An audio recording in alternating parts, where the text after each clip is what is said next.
it should come as no surprise that they are where they are in the standings. At the same token, injury should not be an excuse. Get it all on Bucks Talk, your all-encompassing Milwaukee Bucks postgame show. Only heard here on the home of the Bucks, WTMJ. Heart disease won't stop us. Diabetes, allergies, cancer. Nothing will keep the Freighter and the Medical College of Wisconsin Health Network from pushing Wisconsin ahead. We're constantly raising the bar for medical excellence and providing more ways to receive it, so you have it for all your health needs, big and small. Let's push ahead, and we'll make life here as great as it can be. Visit Freighter.com to find out how. So if you're looking to install a new glass shower door, you're going to want to see selection. The more you see, the better choice you can make. And that's why our store is loaded with 20 different glass shower door options. And what sets Les's Glass apart is that you're going to have somebody close by for help who's been here for years and years to ask them questions and get reliable answers. Now, no one's going to be hounding you, but when you need an answer, you're not going to have to search around. One thing you can count on at Les's Glass is that there will always be a member of our staff here with decades of experience. And that matters, because how many times have you been at the big box home improvement store, walking around trying to find someone who can actually answer your questions? This is Stacy Sinks.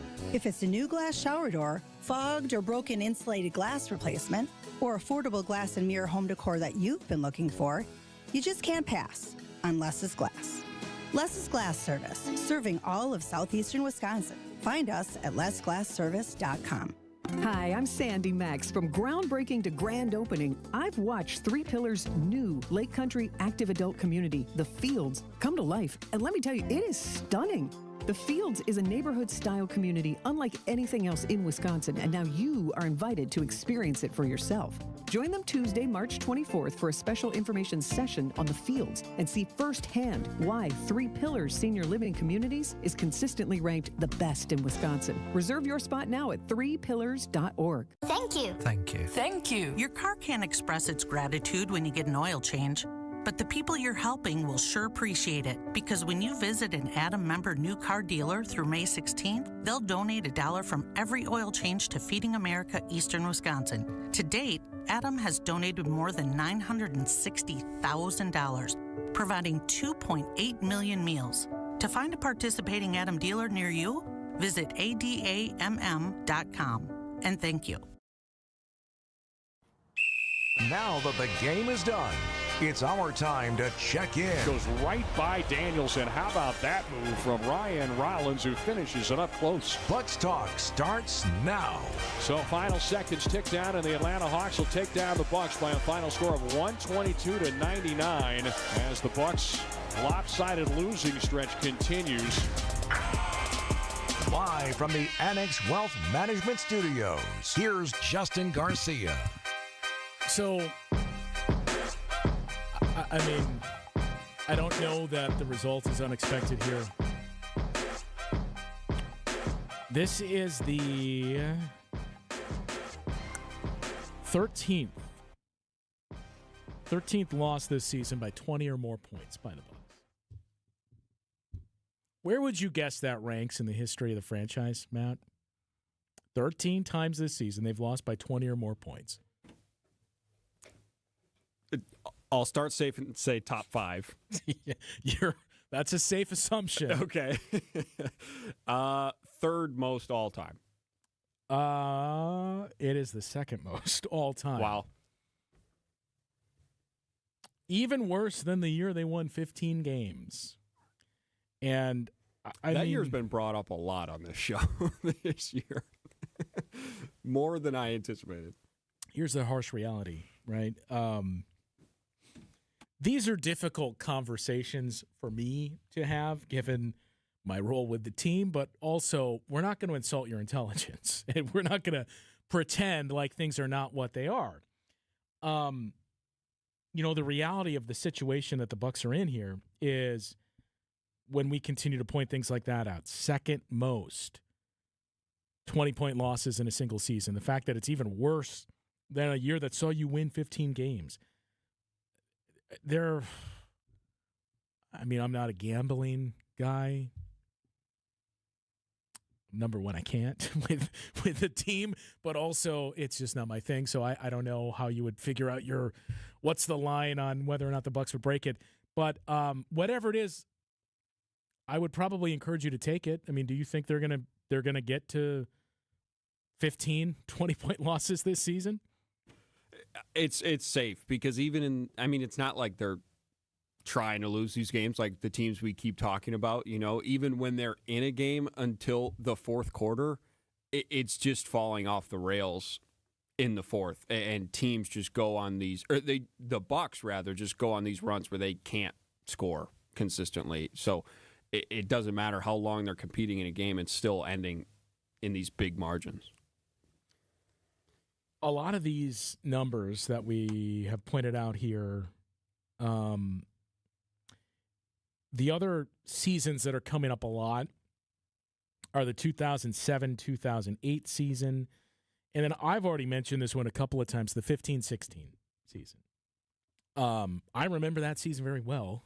It was my first year with the team, and that was, it wasn't to what we have seen over the course of the last, prior to this year, the last 7 years, but there was starting to be this renewed sense of hope and optimism with the group because it was, the 15 and 67 infamous season that we've already referenced a couple of times. You had that.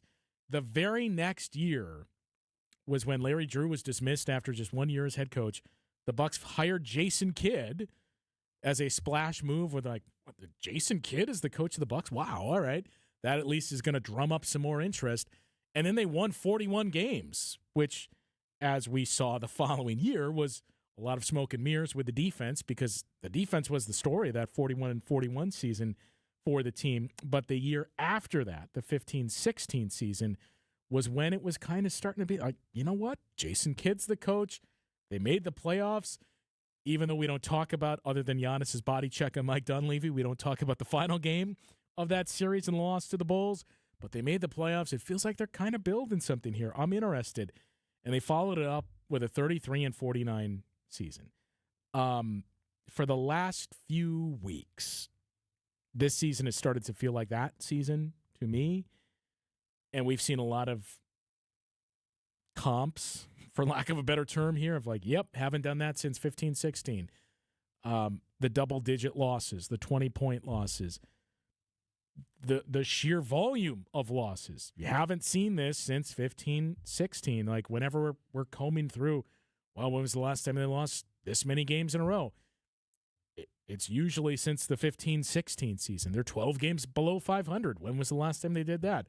2015, 2016 is the last time. Actually, no, that's not true. I believe it was the 16-17 season. But still, that's the area you've drifted back to here. So that team, the 07-08, I mentioned that comes up quite a bit, and that was a team that won 26 games, 26-56. Were you born in 2007? 99, baby. So you remember that team very well. Oh, yeah. Do you know who the coach was of that team? No. Larry Krystowiak. 26-56 that season. The 13-14 season, as we mentioned a couple of times, 15-67 that season. These are the years that we're comping this performance to. And I think the most troubling part is, he's missed 31 games. Giannis is on the team. And I don't know how many times we've mentioned it this season, but look, you cannot deny that injuries have played a big role in everything we've seen this season. It has been a contributing factor. But you know what? Injuries have been a huge story for a lot of other teams, too. We just saw the Orlando Magic in Milwaukee, and again, at the time, another, all right, if this is our push here, this is a big game for us. The Orlando Magic, if you want to talk about injuries, the Orlando Magic would gladly tell you, hey, we'll enter this conversation. We got something to say about it. Paolo's missed double-digit games. Jalen Suggs has missed 23 games. Franz Wagner's missed 30-plus games. Mo Wagner's missed 40-plus games. And a lot of this is overlap, too, that we've had all of these guys out. You're talking about Giannis being out for 31 games, right? Look what Philadelphia is going through now. And granted, it felt like, is it in a better spot with Joel Embiid? And now I don't know if it's just fallen off the cliff or what, but everything has mounted towards Philly now with Tyrese Maxey injured, Joel Embiid's knee flaring up, Paul George is suspended, other injuries along the way. But you know what? It's why those games early in the season are so important in every game, frankly. But how many times, if you go back to December and January, and even before that, November, when it felt like, man, what happened to the 4-1 start for this team? That all of a sudden you look up and you're like, the Bucks are 9-12 or whatever it is. Like, what happened to this team that there's this, wow, they really did it. They threaded the needle and they found Ryan Rollins and Kevin Porter Jr. and this group to fit around Giannis, and somehow they got Miles Turner. They figured this out, and before you knew it, poof, it was gone. There was a handful of losses in the season that you would look at and you would say, every loss, obviously, it counts the same in the standings. But there's certain losses that not only the optics of it, but just the sheer fact of, look, where is this team headed? Where do you hope to get? Who are the players that were out there on the floor? How did you close the game? Like, all these things. These games are the difference in finishing where you finish in the standings. Those usually represent the difference in finishing fourth versus clinging on to that final 6 spot or sliding into the play-in tournament or sliding even further where, hey, you're the 9 seed. You got to win 2 games to get in, or you're the 10 seed and you got to win 2 games on the road to get in, or you miss it altogether. Those games are more important early in the season because it is a long season. Look no further than the standings right now in the East and look at the conversations, not quite as loud as what's going on in Milwaukee, but the conversations that were taking place in Orlando a couple of weeks ago, right around the All-Star break, of what is wrong with this team? Why does it feel like the Magic are the same group they were the last 3 or so seasons, with how much money we're paying to this team? The move that you made for Desmond Bane in the offseason, the expectations that were brought with that, and a lot of people, myself included, thought, is Orlando going to be like a top 3 team or better in the Eastern Conference? Look at Cleveland and how they started the season. And again, you want to talk about injuries. Cleveland's had their share of them this season. Look how they started things. Weathering the storm and winning those games and not losing hold of the rope is so important in the early portions of the season because of how long this season is, that if you just keep yourself in a spot to have a chance, you can do that in the final month or 6 weeks of the season. And I think there you look no further than Orlando. You look no further than Atlanta. You look no further than Cleveland. You really look at like a team like Philadelphia, too, who I don't think a lot of people knew where to place them. But you know what? They won games they should have won. They probably stole some games early in the season, too, where they gave themselves quite a bit of room to have some slip-ups and a lot of margin for error. The Bucks did not do that. And you get to a point where there's no margin for error. We are going to have to beat bad teams, but we are going to have to steal games from good teams, and we're going to have to play way above our head to even have a chance to get into the playoffs. It's why, even though for fans, and I understand why and where it's placed throughout the calendar year, it's why the early season games, don't really carry much significance to fans.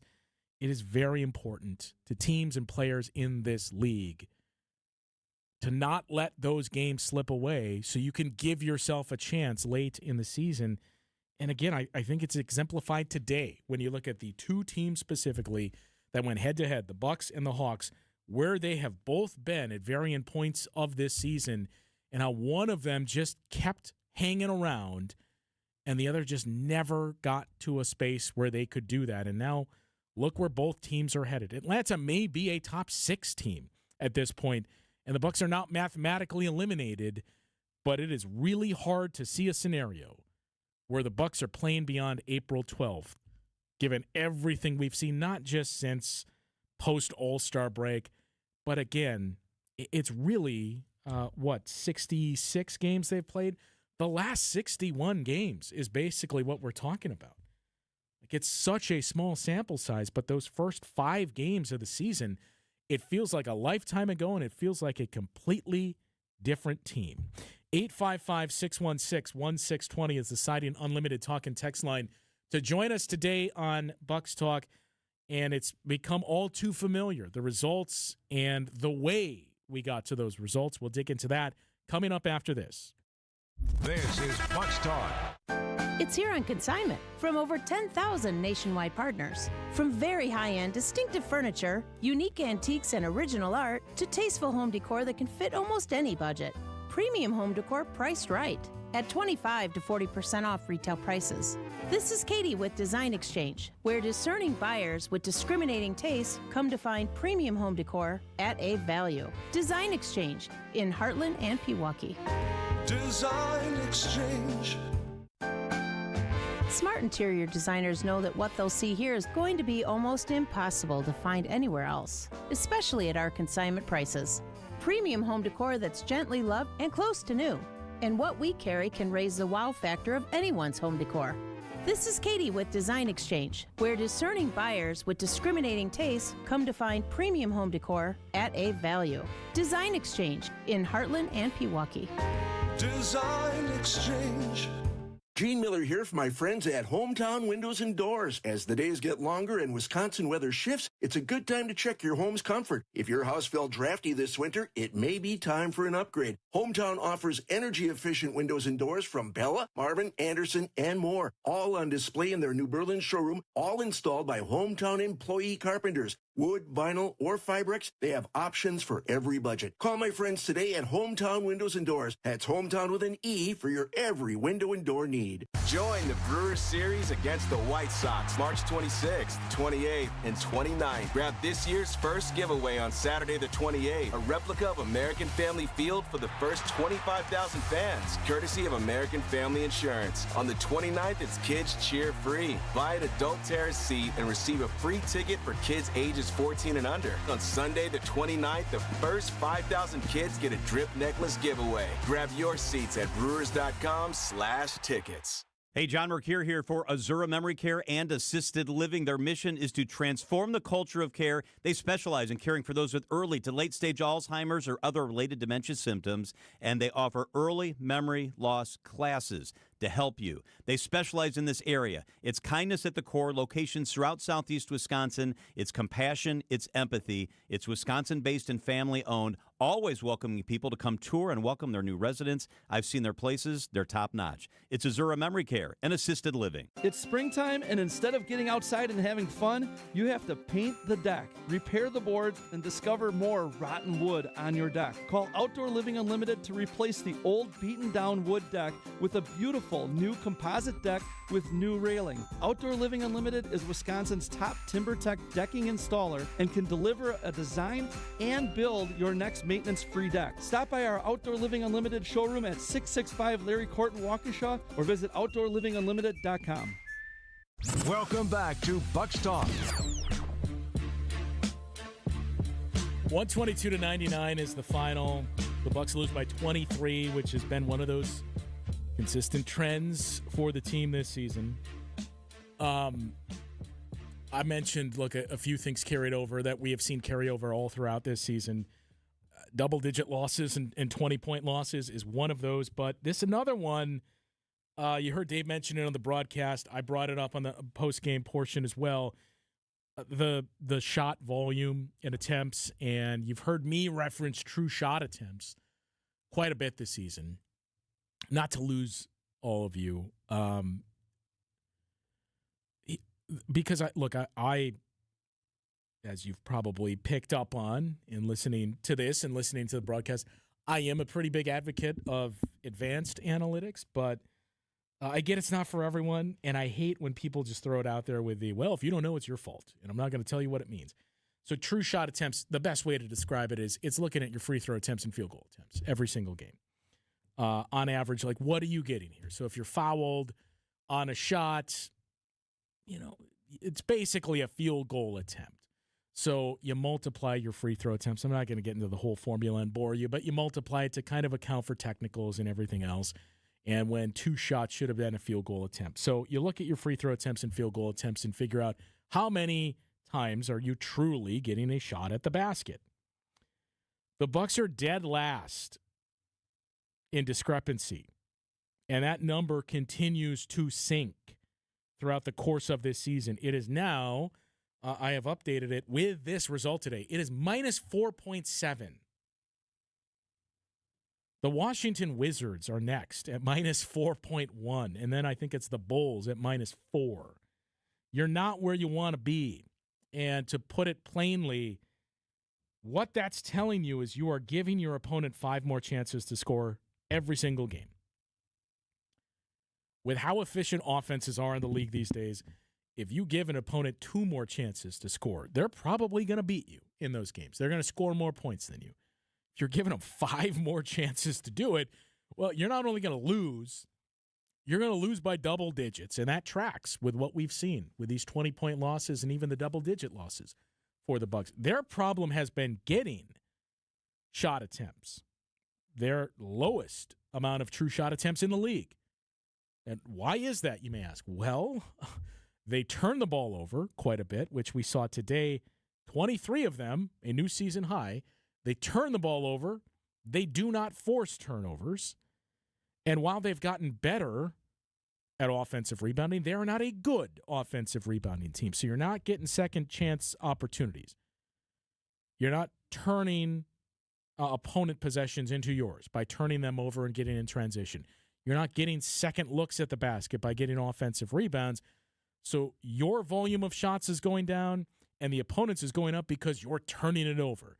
And you haven't been a good defensive rebounding team. So you can survive being bad in one of those areas and just say we're going to live with everything else. That was basically the story of the Bucks in those first 7 years of this golden decade of Bucks basketball, which does appear to have ended.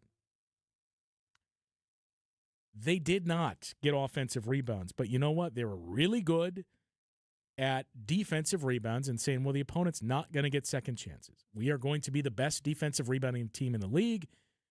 We're not going to force turnovers, but our defense is going to be good enough that we'll force turnovers in the sense that we'll get a 24-second violation, or it doesn't count as a turnover, but we're going to force you into tough shots by playing defense for 24 seconds, and we're not going to turn the ball over.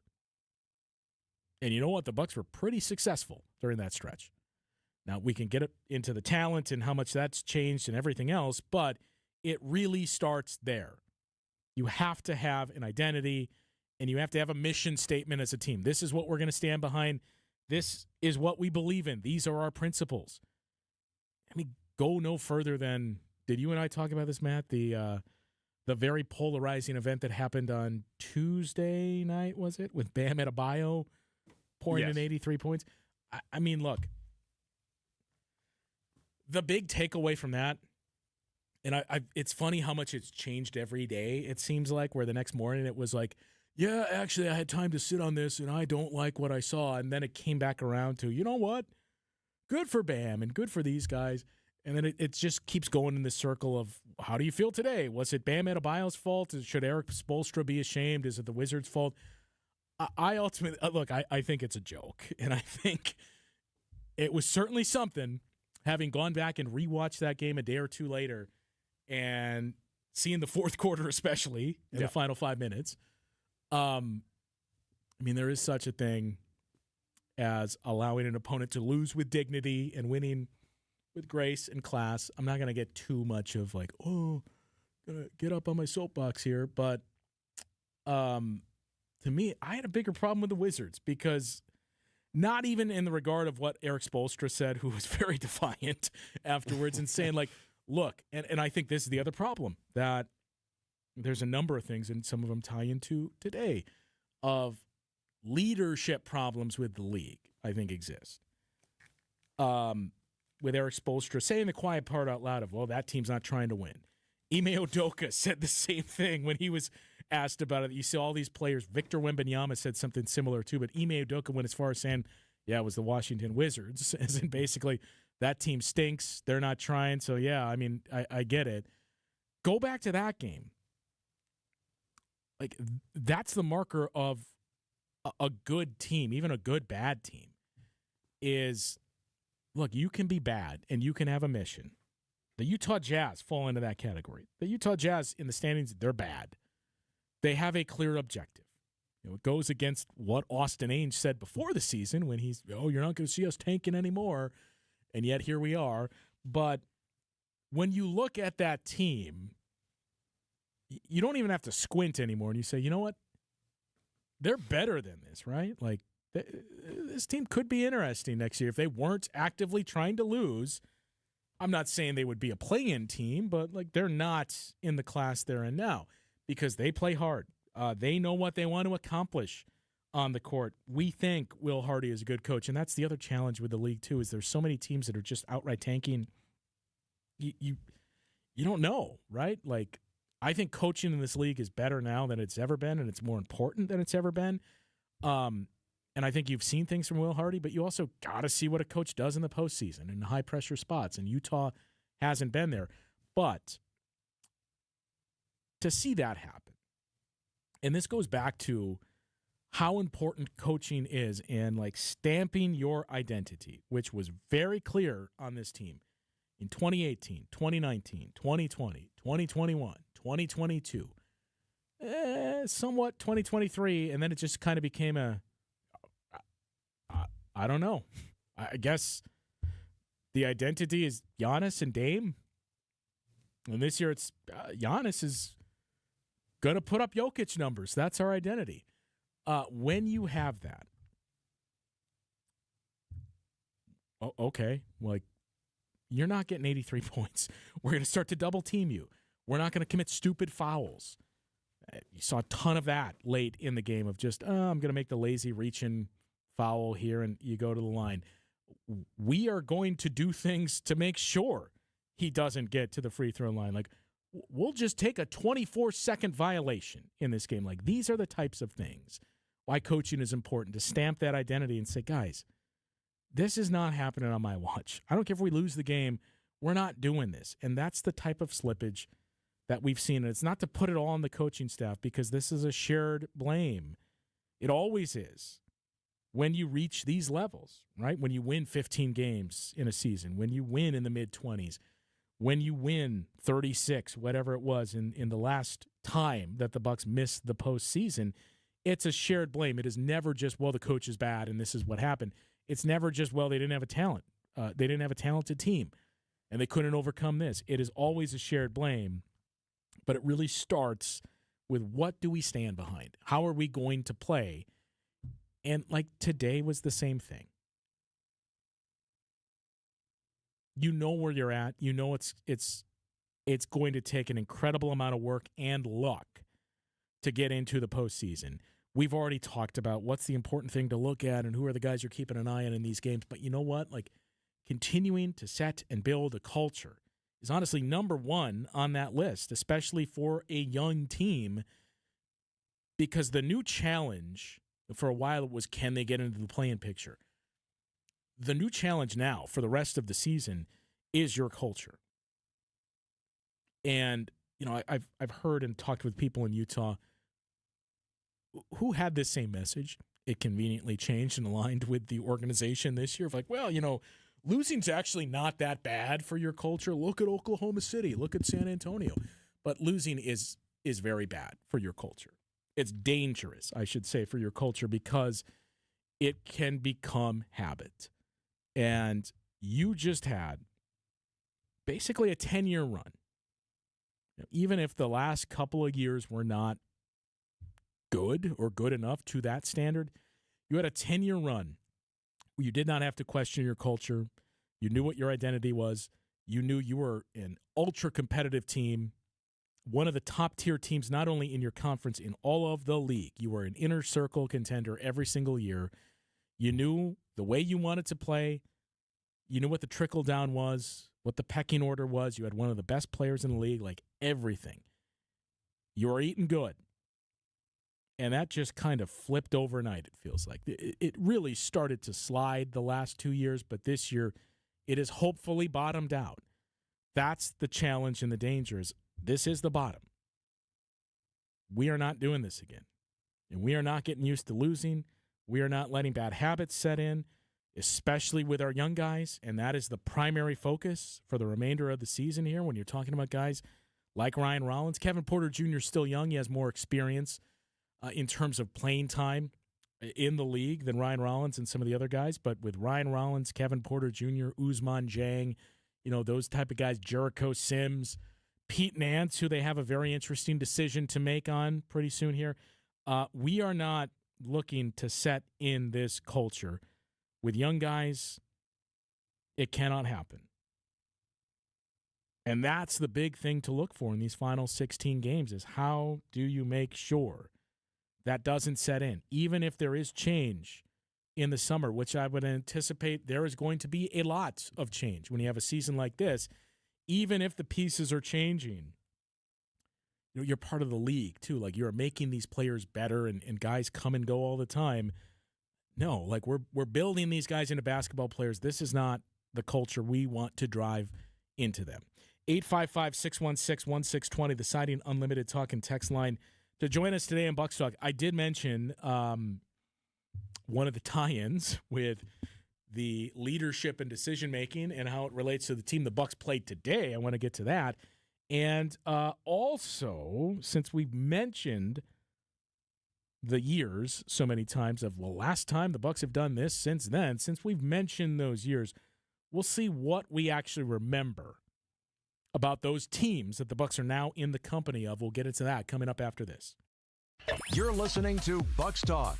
Look, it's Jake from our store in Kenosha. Hi, Monica. Hi, Sarah. Hi, Rick. Your email said you had a big surprise. Look and tell me what you see. Wow, I see 9 perfect examples of the classic diamond solitaire engagement ring. They're gorgeous. These rings are exactly what people imagine when they hear the words engagement ring. Monica, do you think it will always be like that? Evermore. That long? And each of these is 3/4 of a carat. $998. Unbelievable. So how much do we sell them for? That is how much we sell them for. Can we do that? We're the largest employee-owned jewelry company in America, Rick. We can do anything we want. But for how long?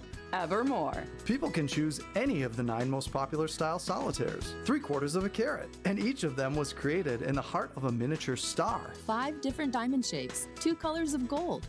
Evermore, just $998. Or $14.98 with 1 carat diamond center with diamonds on the side. Learn more at KesslersDiamonds.com. The pulse of the Milwaukee Bucks, straight from a Bucks legend. Can't get it off. Marcus Johnson will, though. Can't leave him alone for a 12. Tap into Here District with Marcus Johnson on Bucks Plus. Marcus and his son Chris offer a weekly beat on Bucks basketball. Get your questions answered and hear from the biggest names in basketball. Find Here District with Marcus Johnson at bucks.com/plus on the Bucks app or wherever you get your podcasts. March has arrived, and the biggest tournament in basketball is right around the corner. Join me, Greg Matzik, Wednesday, March 18th from 4 to 5 at Kips Inn. I'll be there with the KBN crew from ESPN Wisconsin as we kick things off with our friends from Screamin' Sicilian. Get those picks locked in, talk matchups with us, or just get ready for all the action ahead. The road to a championship begins at Kips Inn in West Dallas with Screamin' Sicilian. Free pizza while it lasts. Hope to see you at Kips Inn in West Dallas on the 18th. The Round Ball Repartee returns. This is Bucks Talk.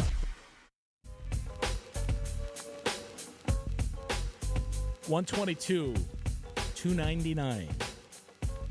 Final score in Atlanta, 23-point loss for the Bucks. As we noted at the top, this is the 13th time this season the Bucks have lost by 20 or more points. That is the second most 20-point losses in a season in franchise history. And it is more than the 13-14 season, where they won 15 total games. So we keep coming back to the 2007-2008 team, the 2013-14 team, the 2015-16 team. There's been a lot of these teams to choose from, but like those in just about every statistical category, if we look at the defensive metrics, and that is unfortunately the other thing is, look, they're not going to lose the most amount of games in franchise history, but by the numbers, this has not been, I mean, I don't need to tell you this has not been a good season, but by the numbers, we're approaching the point where it's been one of the worst. When you look at the volume of double-digit and 20-point losses, some of the defensive metrics, and just where they rank in a lot of statistical categories by the numbers, this has been down there for the Bucks. But for those 3 seasons of Bucks basketball in particular, when you look at the makeup and the expectations of those teams relative to this season and what it is, I mean, the 2007-2008 Bucks team, they went 26-56. And that is the team that holds the record for most 20-point losses. I mentioned before, Larry Krystowiak was the head coach of that team. Their over-under going into the season was 35.5. So the expectations were not, it's a team it could be frisky. It was, they're just kind of in that middle spot that not even middle, they're in that spot we grew very accustomed to for a long time, prior to Giannis, basically, where it's maybe they could get the 8th seed. Maybe they'll miss the playoffs by 4 or 5 games. 35.5 was the over-under. They underperformed that by 9.5, winning 26 games. Guys on that team, Andrew Bogut was in his 2nd year. Dan Gadzarich was on that team. That was the rookie year for E.G. Onleon. And Michael Redd and Desmond Mason on that team. I believe that was the year. Ramon Sessions was also a rookie, and I believe that was the year that he set the assist record. Bobby Simmons, whenever people talk about this is a pretty disappointing free agent signing, and is this the most disappointing, and criticisms over Miles Turner, which I think there's a lot of ways to approach that. I think Miles would be the first to tell you as well, this season has not gone as planned for him. But just as we said, your team performance is a shared blame. I think the individual performance has been a shared blame for Miles and the rest of the group as well. But whenever anyone's quick to point that out, of is this the worst move? Let's not sleep on that Bobby Simmons free agent signing from 15 or so years ago. But that was the makeup of that group. Yeah, this is a middling team. 35.5, the over-under. The team that won 15 games, their over-under going into that season was 28.5. So they underperformed by 13.5. There is one player that is still on this team from that, which everybody knows, but there's only 2 players from that team that are still in the league, 12, 13 years later. The other one had a pretty good night the other night with the Dallas Mavericks, who we get to see again in a couple of weeks here. But Chris Middleton and Giannis, the only 2 players from that team that won 15 games that are still active NBA players. That was Giannis's rookie year. Chris Middleton was in his 2nd year, but you didn't know what you really had in Chris Middleton yet. Ersan Ilyasova, I believe that was year number 17 for him by that point. But, that's where the expectations were with that team. Yeah, they're not going to be good. Mid-20s for wins for that team. The 15-16 season, the last time that you missed the postseason. And this is why this feels like, this is kind of what this season is. The preseason projection was 42.5, and the preseason projection for this was 43.5, I believe. You're going to miss by more, it seems at least, but you underperformed at 33-49 by 9.5 there on the over-under. I suppose that's the other question too is, okay, where do we think they ultimately finish? They won 33 games in the 15-16 season. You're sitting at 27 right now, so you go 6-10 the rest of the way, and you get to 33-49 again. if I put the over-under at 32.5 right now, we update it for this season, do you take the under or the over for the Bucks? Man, there's still some games left. I was going to say, but before you answer, you have the Pacers tomorrow, who certainly don't want to win. Yep. You have the Jazz on the road, who don't want to win. Now, granted, they didn't want to win last time, and you made it interesting. You have the Dallas Mavericks at home, who are kind of in that in-between of like, we don't really want to win. We want to increase our chances. But how low can we really go? Nobody's catching the bottom 5 at this point. You got Brooklyn on there twice. You got Memphis, who's similar to Dallas. But you know what? You're the same as Dallas and Memphis. Like, that's the thing, is we're not looking at these as guaranteed wins when you're at the same level. It is a coin toss. You still have on the flip side Phoenix, who every game from here on out, the race that they're in for the postseason, that's important. You have Cleveland on your 2-game homestand here coming up on Tuesday, and I believe that's a national game somehow. You have San Antonio on the schedule. You got Boston left. That final game of the season in Philadelphia, I mean, Philly may need that to get back into the top 6 or to get home court in a play-in tournament game. You got the Houston Rockets yet on the road, and that could be an important game for Houston. So, like, you still have, 5 clear-cut, this is going to be a real challenge here. And then even the ones you'd look at and say these are your easy games, you know what? Go to Tankathon and look at the column where it shows you your hardest remaining games and your easiest remaining games. Guess what? You're in the easiest remaining games for other teams. So it's a hard pill to swallow. You can't even look at that as a given. So knowing all that, 32.5 is the over-under for wins for this season. In other words, that's a great line, by the way. Okay, if you win all those easy games you just laid out, I think it was 33. If you won every, like the Pacers. So do you think they'll go 6-10 or better is the question? No. I'm going to take the under. I think in part, I just looked at the schedule too. The 2 Nets games and that Grizzlies game are literally like the last week of the season or last week and a half. So, and at that point, you kind of look where you're at.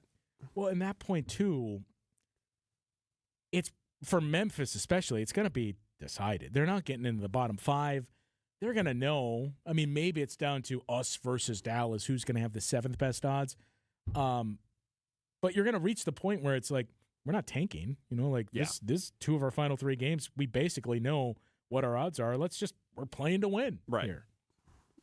And I think, with the way things are going, there's a chance Giannis is certainly not playing in those games, and you're just kind of losing the fire. Milwaukee will be in the same spot where it's like a loss here and a loss there is not going to drastically increase your odds. So let's just play. But they just haven't been able to win games that way without Giannis. So I'm going to take the under, but it's a good line. It's a tough call. So if you don't get there, so if you don't go 6-10 the rest of the way,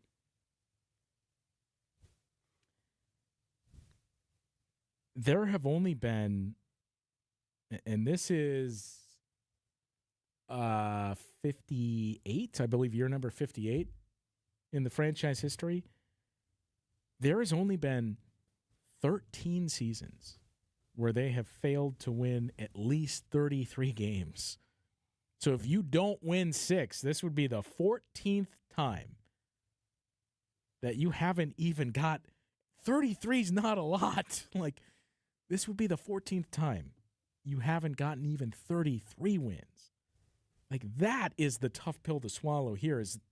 I think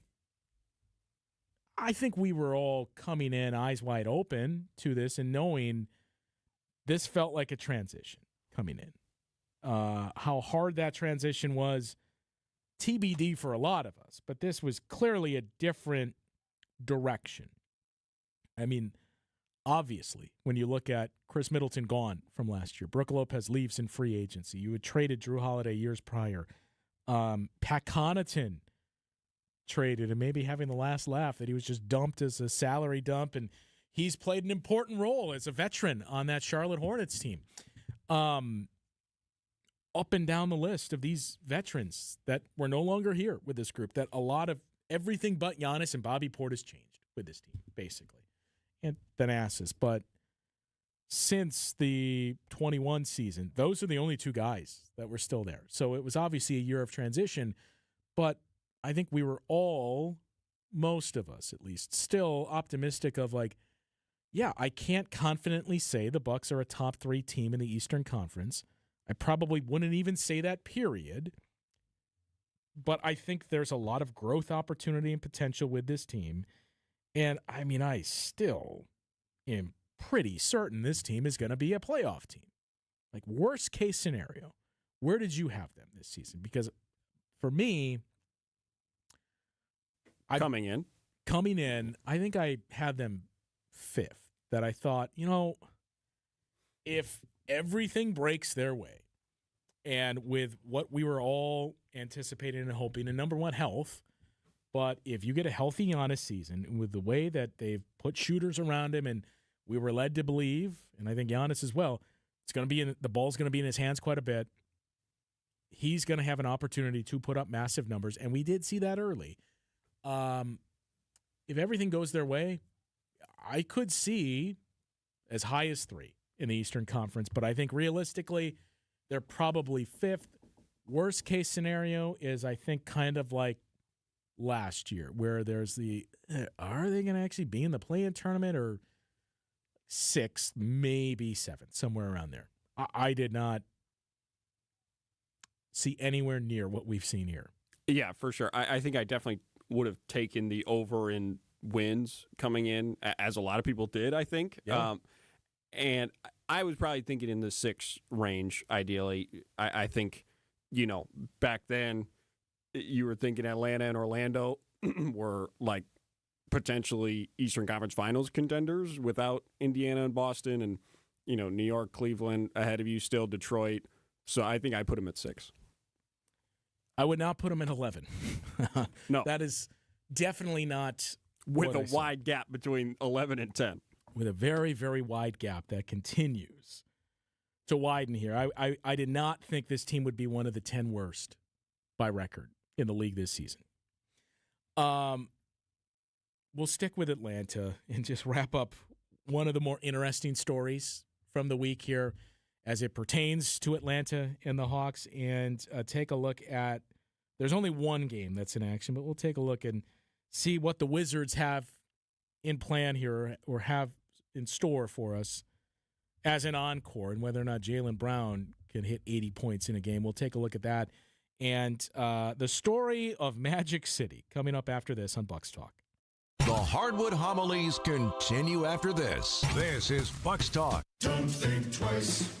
Call Geis. For 70 years, Geis has been the trusted garage authority in Wisconsin. WTMJ's Greg Matzik here. Don't let a busted garage door get you down. Call my friends at Geis today. With brands like CHI and LiftMaster, they have doors for every budget and will even build custom designs to meet your exact needs. For swift and reliable garage repair solutions, go to GeisDoors.com. You can also visit their amazing showroom in Brookfield and their custom design room. Don't think twice. Call Geis. Day after day, year after year, the heavy lifting, the repetitive motion, and now your body feels it. Your back, your knees, your quality of life. At Access Legal, we stand up for people worn down by work. Workers' comp is our sole focus, and our team has recovered more than $35 million for Wisconsin workers. From sudden accidents to pain that builds over years of hard work, we're dedicated to fighting for the benefits you're entitled to. If you've been worn down by work, contact Access Legal for a risk-free consultation. Search AXIS Legal today. When I shop St. Vincent de Paul thrift stores, every time I come in, it's like a whole new store. It's because new inventory's arriving daily, all kinds of everything. And let me tell you, thrift store prices make buying easy. And helping others at the same time, that's icing on the cake. St. Vincent de Paul thrift stores on Highway 100 in Layton and Greenfield, 23rd in Lincoln, and 76th and Bradley Road in Milwaukee. You're gonna love it. St. Vincent de Paul.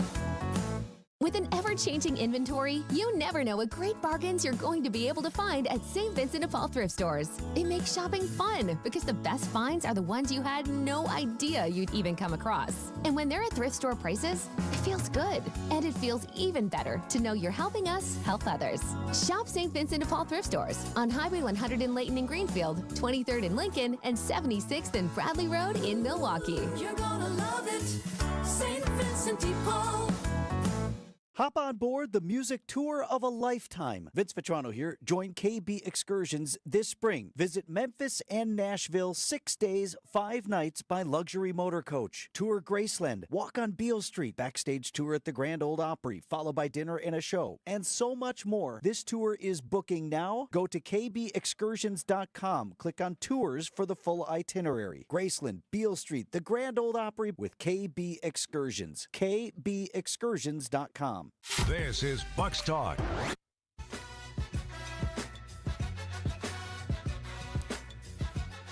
$122-99, the final score today in Atlanta. The Hawks take down the Bucks, and the very, very fleeting postseason hopes.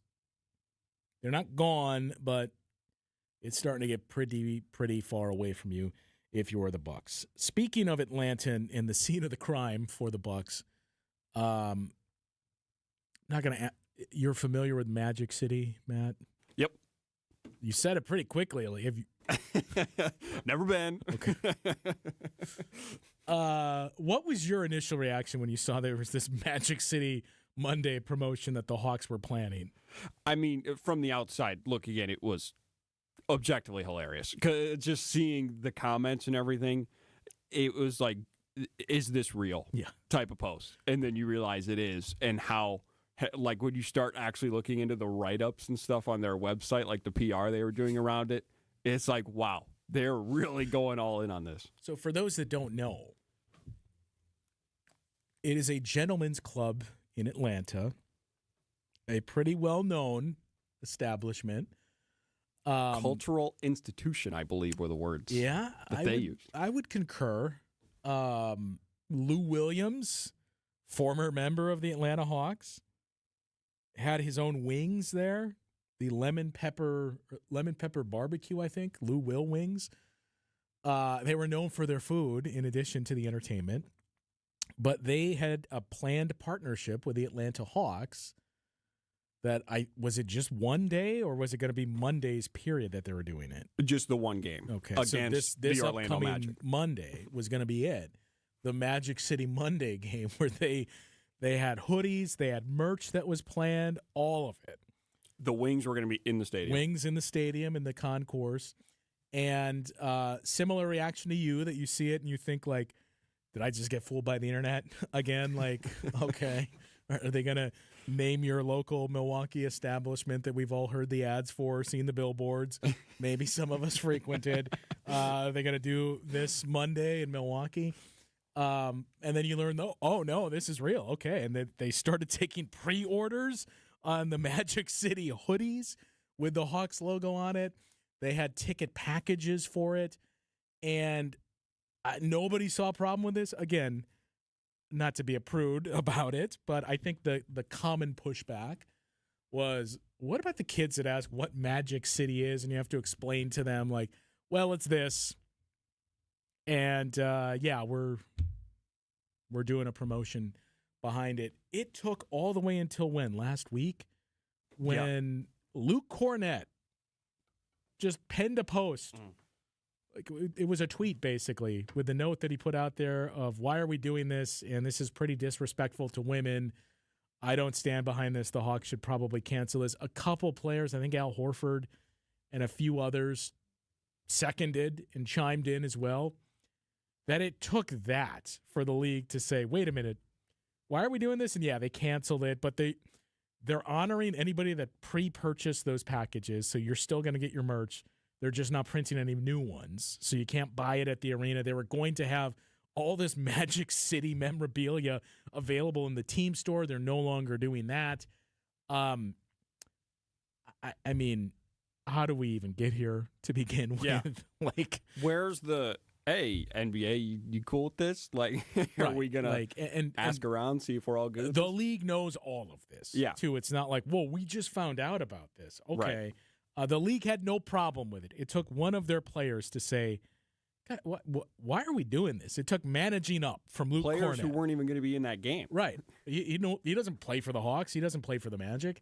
It took managing up from a player to say, why are we doing this with the message that we're trying to send out there to the league, that it took that. And, that is unfortunately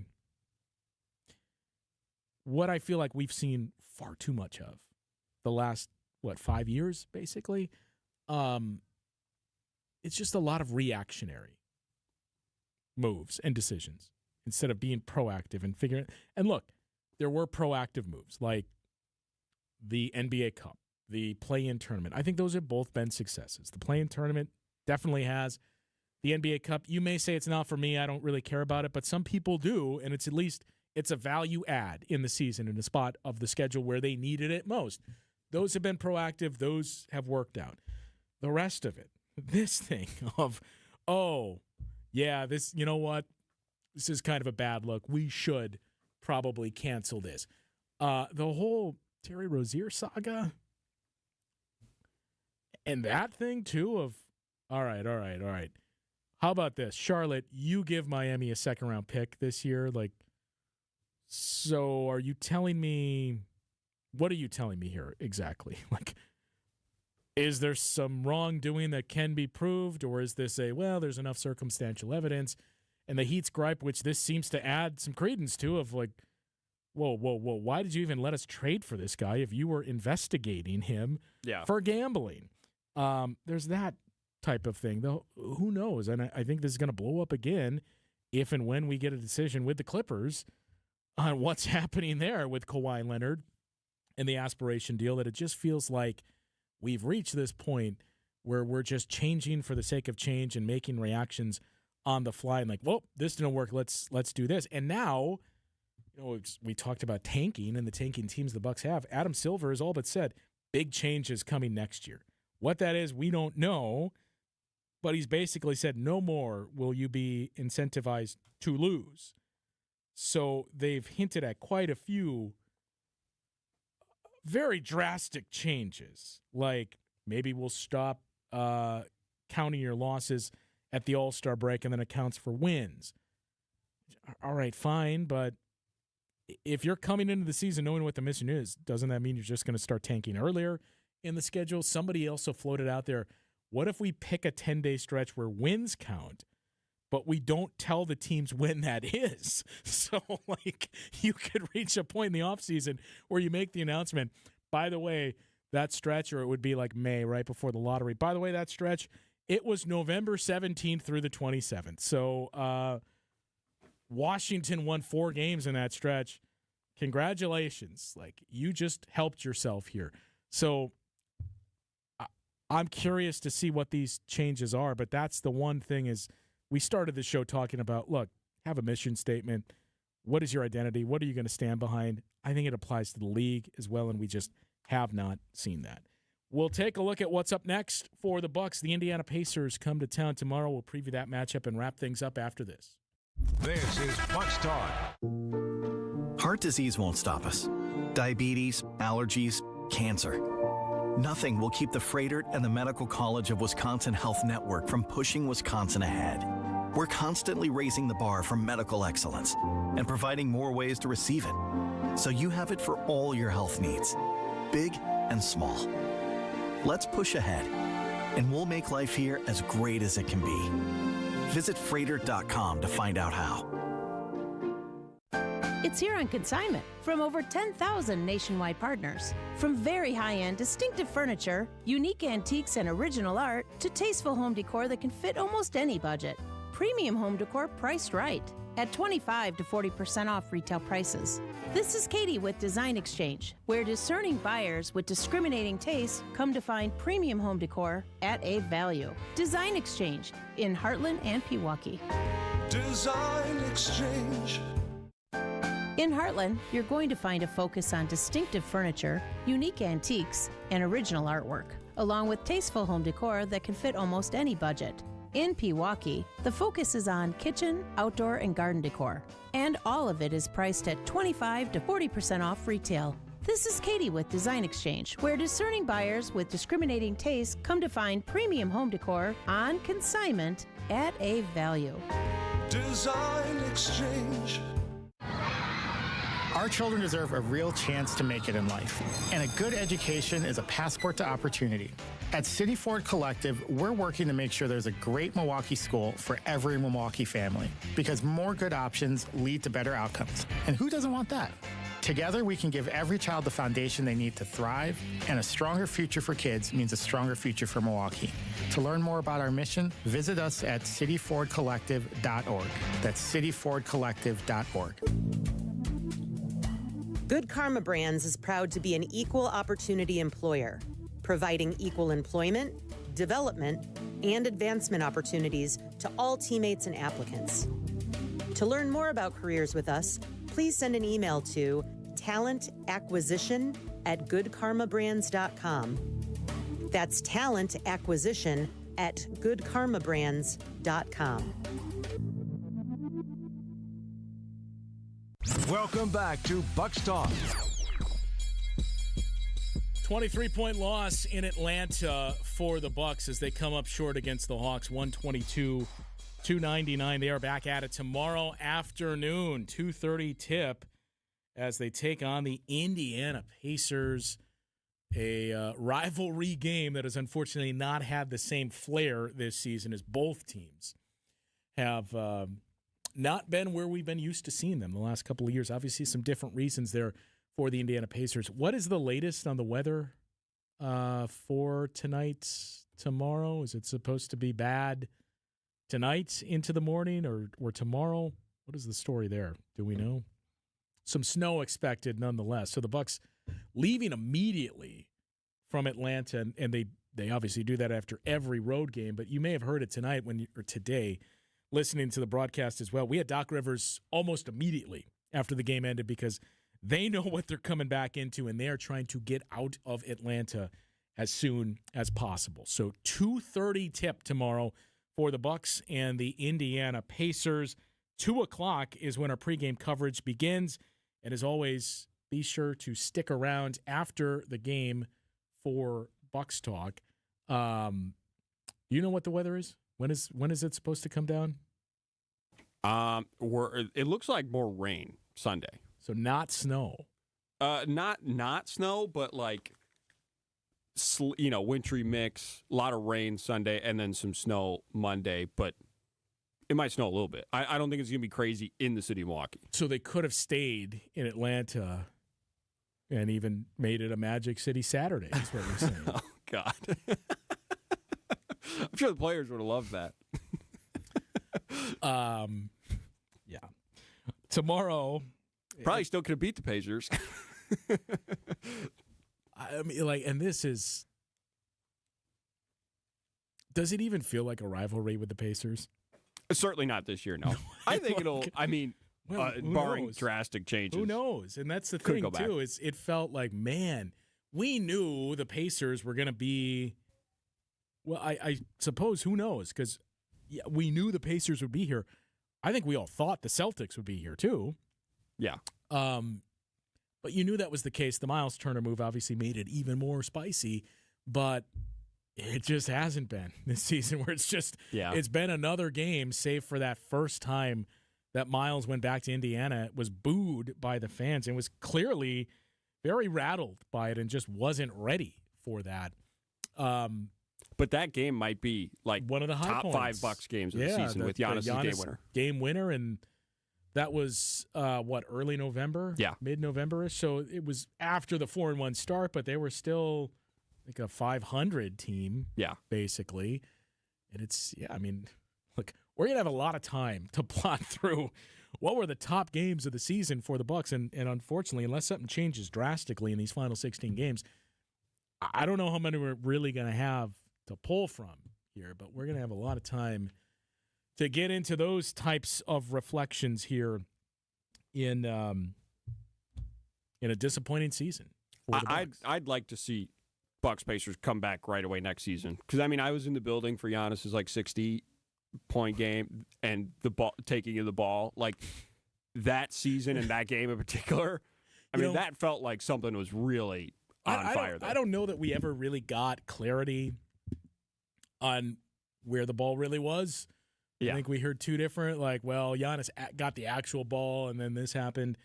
I still maintain, and I talked about this with one person in the organization that plays a pretty large role in everything you see in terms of entertainment in the arena, and stress to him. Look, I got a brilliant idea for you.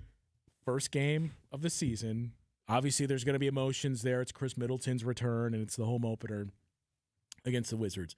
But you've also got Miles Turner making his Bucks debut. You go through the lineups, but you save Miles Turner for last instead of Giannis. And you have Miles Turner, instead of already being on the court and with his guys in the circle and then coming out, you have Miles Turner in the locker room, and Miles Turner comes out of the tunnel, and there's a camera following him the entire way, and he's holding a bag, and you're like, what does Miles Turner have? And you're hyping it up, and Miles Turner gets introduced, walks onto the floor, pulls out this velvet bag, reaches in, and has a basketball, and it's the ball that was for Oscar Tshiebwe, and he hands it to Giannis, and that's how he begins his Bucks career. Like, imagine the crowd. Oh, incredible. If that happens. Incredible. Can't believe it didn't happen. We can try tomorrow. We'll see. It's a good time to bring it up. I'll bring it up tomorrow and see if that's on the docket. 2:30 tomorrow, the Bucks and the Pacers. 2 o'clock is when our pregame coverage begins. And as always, be sure to stick around after the game for Bucks Talk. We'll talk with you once again tomorrow afternoon. Look, it's Jake from our store